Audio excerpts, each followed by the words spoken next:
But first off, I want to say thank you to Justin Wheeler for sharing your testimony. It's really easy to forget the power in our testimony and how our testimony can impact other people. It's really cool to me. There's so many things in that testimony that are great. But one of the things that really stood out to me is how your brother and how your friend, they didn't give up on you. They kept inviting you. They kept checking in on you. They kept encouraging you. They kept pushing you to do the right thing, to come to church, to experience that transformation. And you were talking about how you saw that change in your brother when he got saved. And I can definitely see that change in you. Because every time you come to church, you're smiling, you're excited, you're ready to be here. And that makes my heart happy to see other people that excited about Jesus. So I just want to say thank you for sharing. And thanks for loving Jesus, man.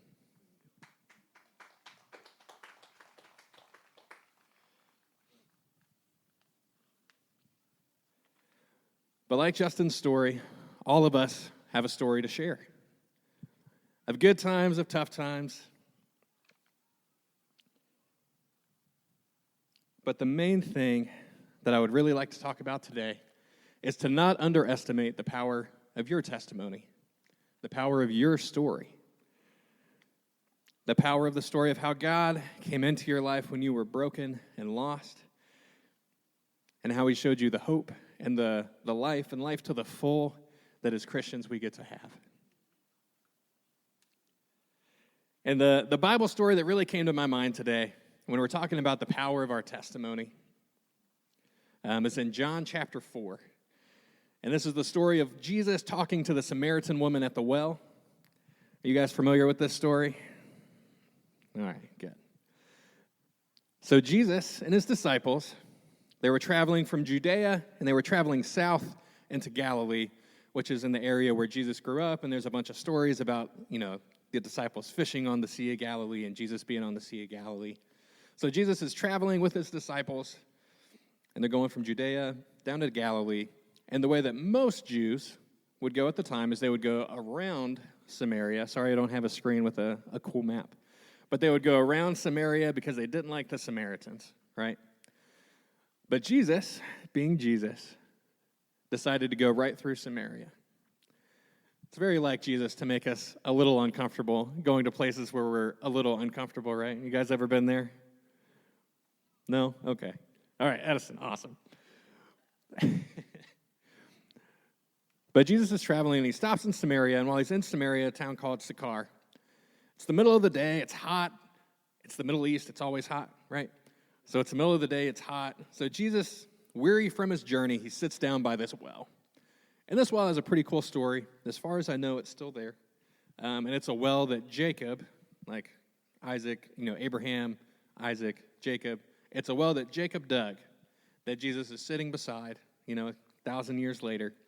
And he's sitting at this well in the middle of the day, and there's really nobody else out. It's hot. It's the desert. And along comes this woman. She's carrying a water jug.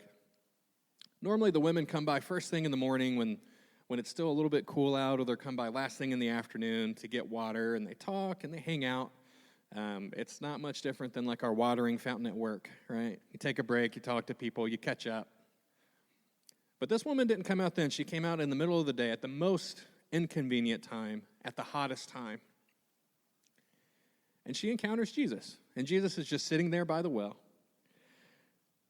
And she walks up, and he goes, "Hey, can you get me a drink of water?"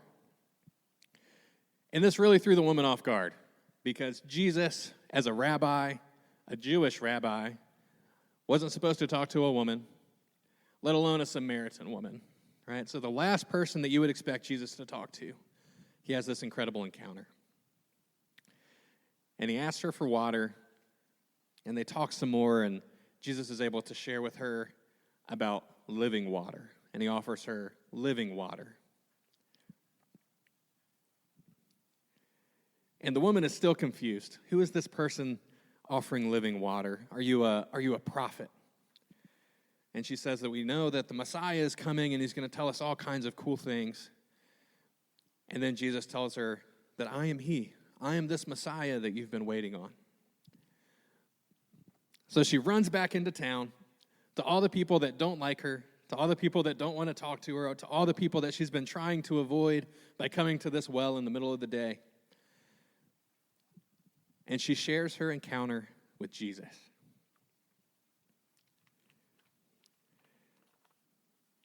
And in verse 39, I want to make sure I say this right. But in verse 39 of John chapter 4, many Samaritans from that town believed in him because of the woman's testimony. This one woman that nobody liked, that she was trying to avoid people, the most unlikely person that you can think of. It wasn't a king, it wasn't a queen that had this platform to be able to share. It wasn't someone with a podcast, it wasn't an Instagram influencer. It wasn't a politician, it wasn't a priest. It was a broken woman that just came to get some water, just trying to survive another day, just trying to get through. And she encountered Jesus. And that woman's testimony brought a whole town, almost a whole town, to come to believe in Jesus. And sometimes we're scared to share our story because it makes us vulnerable, right? Especially in a new place or a new job or with new people. Sharing our testimony can be difficult. And sometimes it's the last thing we want to do to open up, and especially to talk about religion or to talk about Jesus. But I want to encourage you to not underestimate the power of your story.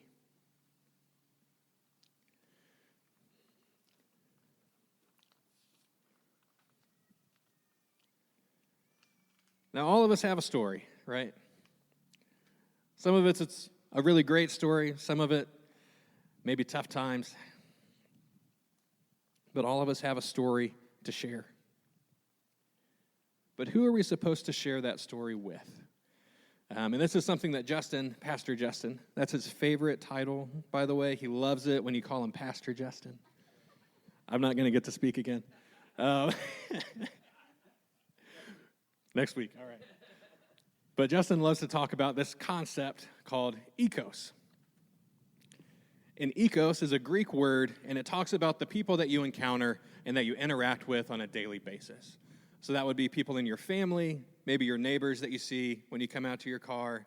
Maybe it's the people that you work with, the people that you talk with at work, and even the people that annoy you at work, they count too.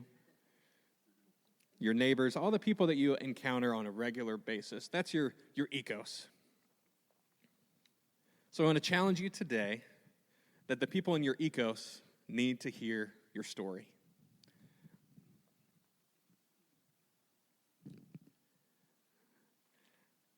And I already mentioned that sometimes it's hard to share our story.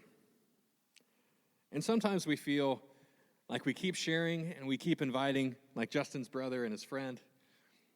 We just keep inviting people to church or to a Bible study or even just to go get some coffee and talk. And sometimes it feels like we've been inviting the same person for weeks or months or maybe even years. There's a guy where I work. He's a very interesting character. I don't think he's here today. If he was, you'd know. But I've been trying to invite him. He lives here in town, and I've been inviting him to church for even before we started going to River Valley Church. We were inviting him to our other church, and then we came here, and I'm like, hey, man, we're like 5 minutes down the road. Come anytime. And he's interested, but he still hasn't shown up yet. And the other week, I was honestly getting a little discouraged because it's been years of talking to this guy. And we have really great conversations, and we talk about God at work, and we talk about his faith and his story, and how God has brought healing in his life, and how God has done these miraculous things for him. But he still just isn't quite ready to take that step. And the other week, I remember getting a little frustrated, and I was talking to him, and I was like, hey, man, what's the deal? We're here, I've been inviting you, and God kind of checked me to just relax, that he's in control, because sometimes it's so easy to get frustrated with people in general, right? But especially as someone that we've been talking to, and we've been trying to bring to church and trying to invite and trying to witness to, trying to share our testimony with. But I want to encourage you today to not get discouraged, to don't give up on your friends, to don't give up on your family. There was a coworker of mine that I used to work with back in Virginia. His name was Jason, and he was my manager, and we sold car parts. So we had a lot of interesting conversations throughout the day about all sorts of things, about cars, about guns, about prepping, about anything and everything. And I found out that Jason used to go to church, but had kind of stopped going to church, and he wouldn't really talk about it. And I worked with him for a couple of years, and as I got to know him better, I learned a little bit of his story and how the church had kind of burned him. And at the time, the church that I was at was kind of burning me. So we got to commiserate together about how sometimes people hurt people because we live in a broken world. But by being able to share my testimony with him and being able to live out my testimony, he saw me in the good times. He saw me when I was really frustrated. But over the course of about 2 years, through some other things in his life, Jason got to come back to Jesus. And when you get discouraged, I want you to know how good it feels when you get to be a part of someone's story over time of inviting them, like Justin's friend and his brother. I bet you they felt like $1 million when Justin finally came to church and when Justin got saved. So I want to encourage you that it's worth it, to don't give up, to don't quit sharing your testimony. But I also want to let you know that getting people saved is not our job. I want you to hear me clearly on this. Because we don't save people. Jesus saves people. We get the blessing of being able to plant seeds in people's life. We get the blessing of being able to water those seeds over time. In other words, sharing our testimony, but also living out our testimony. That's the watering. But it's God that makes the seed grow. And this is in 1 Corinthians 3:7. So neither the one who plants nor the one who waters is anything, but only God makes things grow.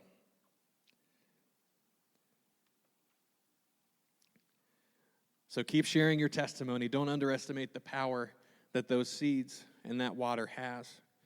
Because a seed can't grow if it's not planted, if it's not watered. Amen?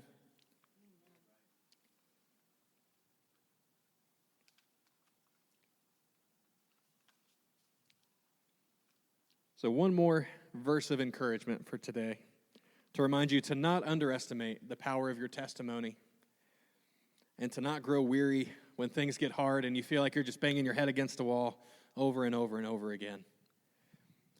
Because it does pay off.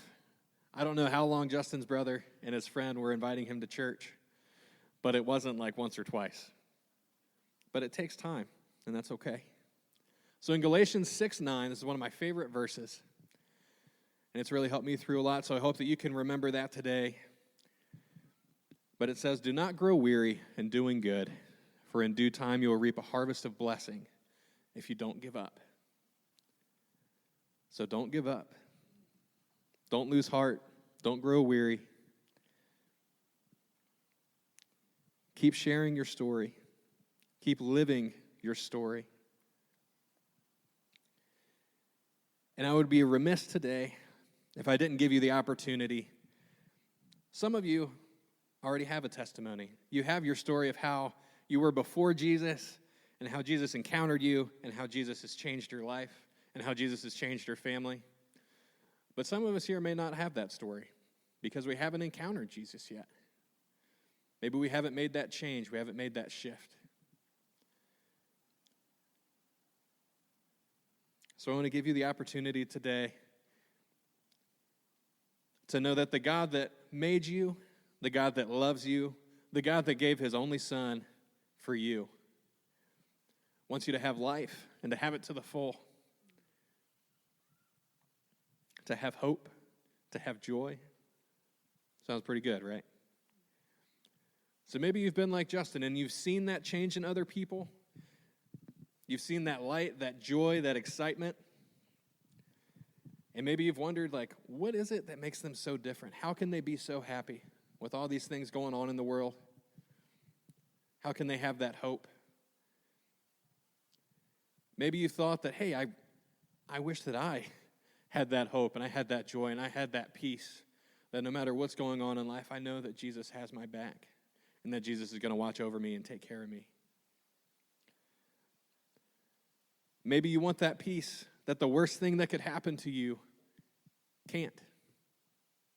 Because when we love Jesus, the worst thing that can happen to us is to be separated from Jesus. But once we accept Jesus and we believe in God, that can never happen. The worst thing that could ever happen to you no longer can.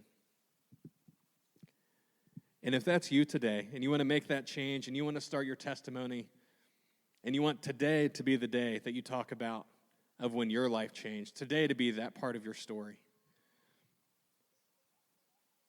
I want to give you a chance to pray. So if I could have everybody bow their eyes, bow your head, close your eyes, excuse me.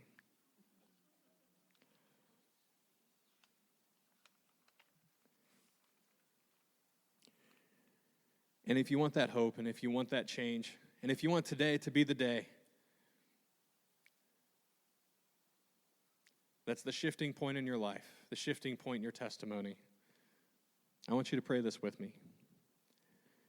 Dear God, Lord of heaven and earth, I admit that I am a broken person and in need of your forgiveness and your help. I believe that you are who you say you are. I believe that you love me. I believe that you sent your Son to die for me and that he rose from the dead to offer us forgiveness from our brokenness and rebellion and mistakes. I surrender my life to you and ask that you would fill me with your Spirit and with your love so that I can share it with those around me. And I ask this in Jesus' name. Amen. And if that's you today, and today is that focal point of your story when everything changed, we want to journey with you in that. So if that's you, come see Justin or anybody on the leadership team or myself, and we love to pray with you and to encourage you, to journey with you on this story. So as you go through your week today, as you go through your week, I want to remind you to not underestimate the power of your story. One woman that nobody expected, the most unlikely person, was able to change a whole entire town. That was without technology. That was without cars. Imagine what your story can do now. How could it change your family? How could it change the family of your friends? How could it change your community? How could it change your workplace? How could it change your neighborhood? How could it change your city, our churches, the world? So don't underestimate that power that Jesus has given to you. Don't grow weary. Don't lose heart. And remember that we're on this journey together.